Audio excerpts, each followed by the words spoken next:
Hi everybody, thanks for watching this. I wanted to tell you this is a little time sensitive. Dear Creator, inside, come closer. Dear Creator, outside, come closer. Dear angels, guides, helpers, elementals of Gaia, come closer.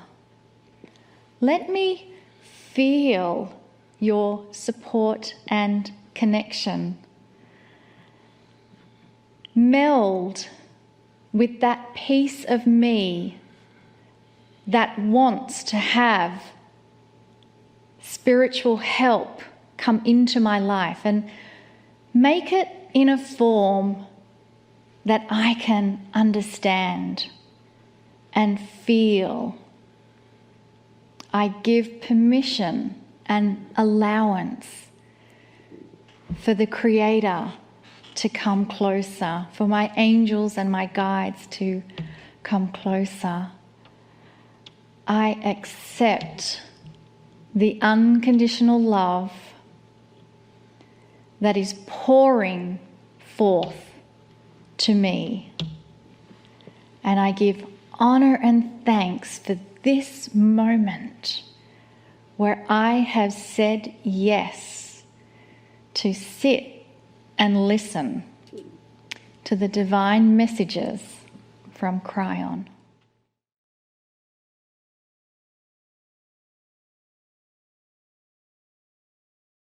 Greetings, dear ones. I'm Kryon of Magnetic Service.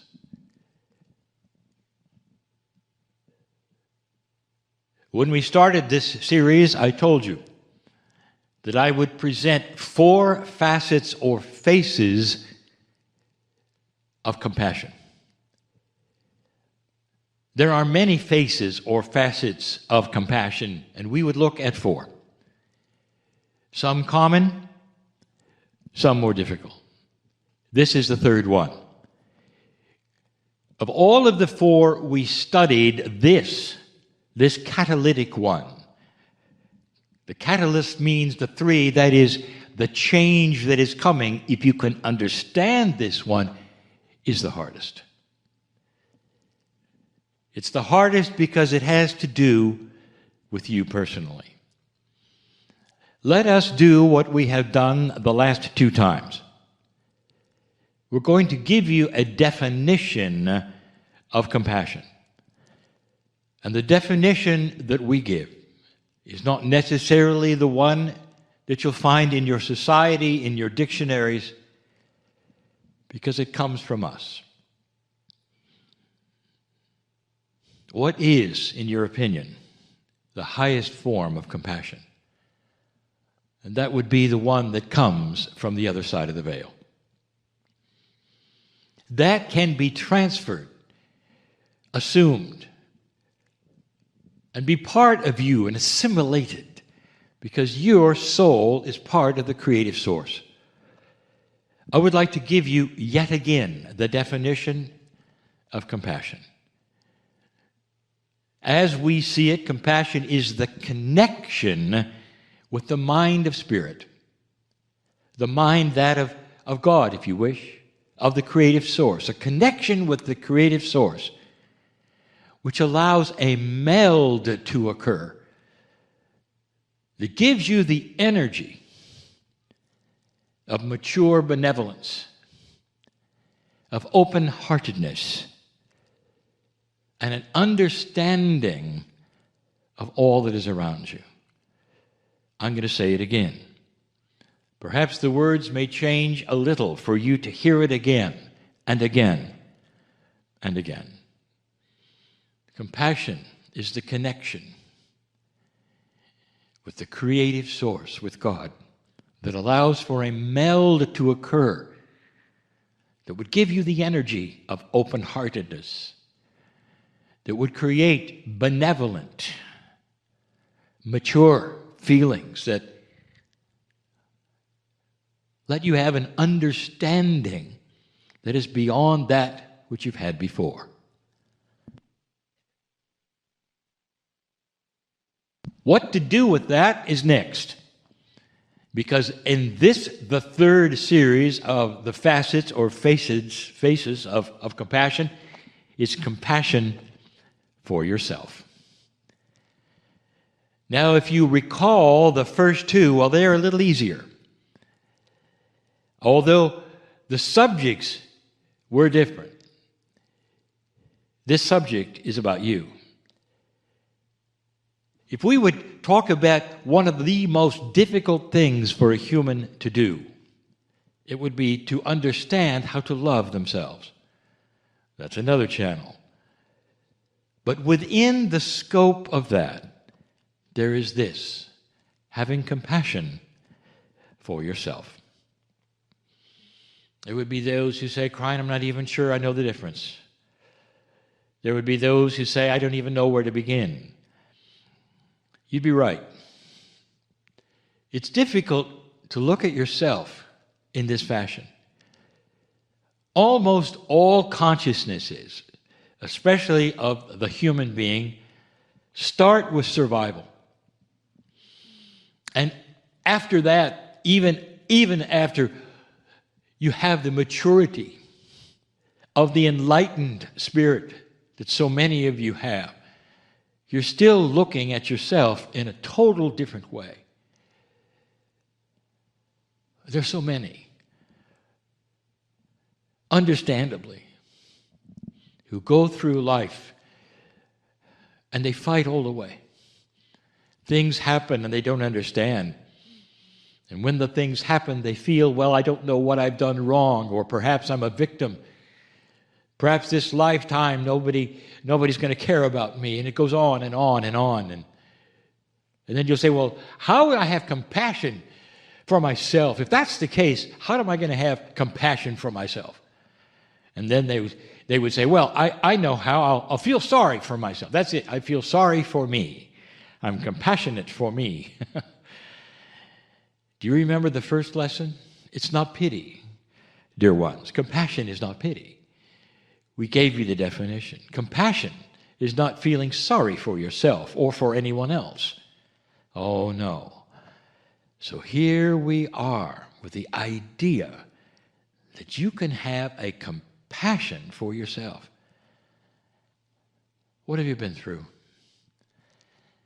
It doesn't matter how long you've lived. Young person, senior, it doesn't matter.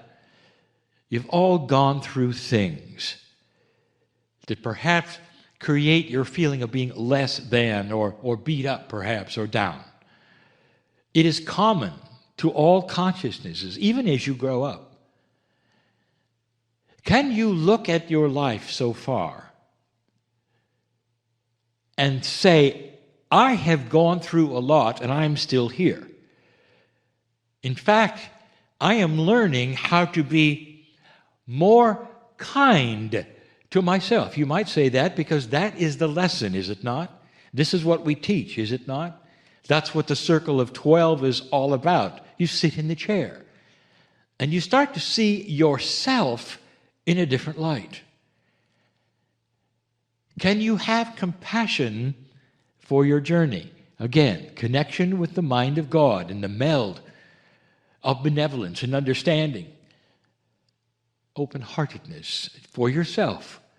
Can you stand back and look at, your name goes here, and say, wow, what a life. What have you been through it? You know what I'm talking about. There's an expression that I want to remind you of that we've used before. It's iron sharpens iron. Have you been sharpened lately?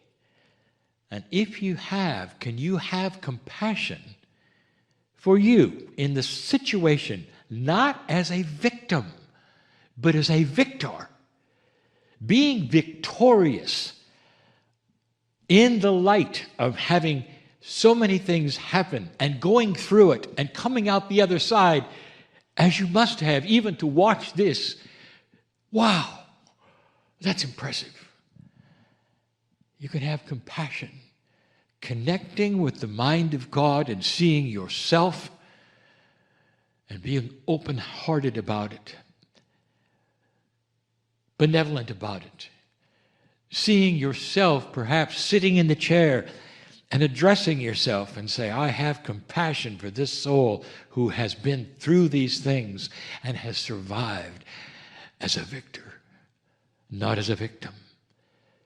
Passing from victim to victory is that essence of having compassion for yourself. I invite some of you to hear this again so that you'll understand what I'm saying, what I'm talking about. The hardest thing for you to do is to step back from yourself. We have asked you to love yourself. You can love yourself because of what you've been through and because of that which is truly your sacred consciousness. And you'd be right to do so. You're a creature of the Creator, loved by the Creator. And that gives you the ability to be compassionate for yourself as well. I'll say it again. Compassion is the catalyst that creates things. If you can have compassion for these things that we are teaching you this month, what happens next is special. Did you know that compassion is the trigger that eliminates fear? If you are a compassionate person, you look at things completely different, including yourself. Let's say you step off into some unknown place or think something startling happens, or perhaps even something negative happens. Can you then stop, back up, and go, I got through that one. Wow. Iron sharpens iron. Can you look at yourself in a series of victorious events as you conquer the fear and you conquer that which is negative around you? It's the opposite of so many who fall into that pattern. Every time something happens, they say, oh, here it is again. It's going to happen again, isn't it? Oh, here it is again. I can never get ahead. We're telling you, dear one, that is not your legacy. That's not why you're here. You're here to conquer every one of those things and move into a light that then creates situations that you didn't expect. If you can have compassion, that is an element of God. And that element starts to grow with you, and then it becomes second nature to you. That not only will you have compassion for others and the plan and the things that we have told you in the first two, but now you come to yourself. And when you start to have compassion for yourself, here it comes, the healing begins. The cells of your body, the diseases that might be there, the things you think are coming your way, genetically, all start to go away. Because you have chosen to be compassionate with that which is you. Your name goes here. That's when the healing starts. That's when you wipe away all of the things that would get in the way of your healing, your extended life. I've spoken of these things before. The more compassionate a person you can be, the more times you'll find yourself in the right place at the right time for synchronous things that you always prayed for.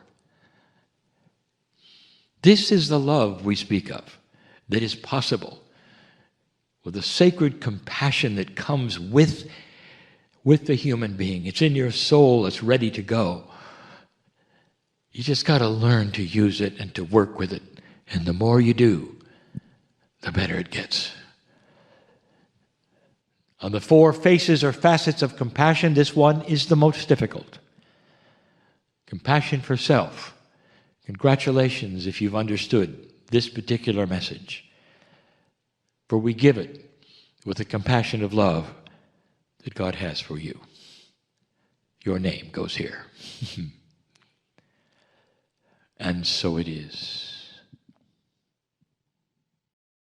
Hi, everybody. Thanks for watching this. I wanted to tell you this is a little time sensitive.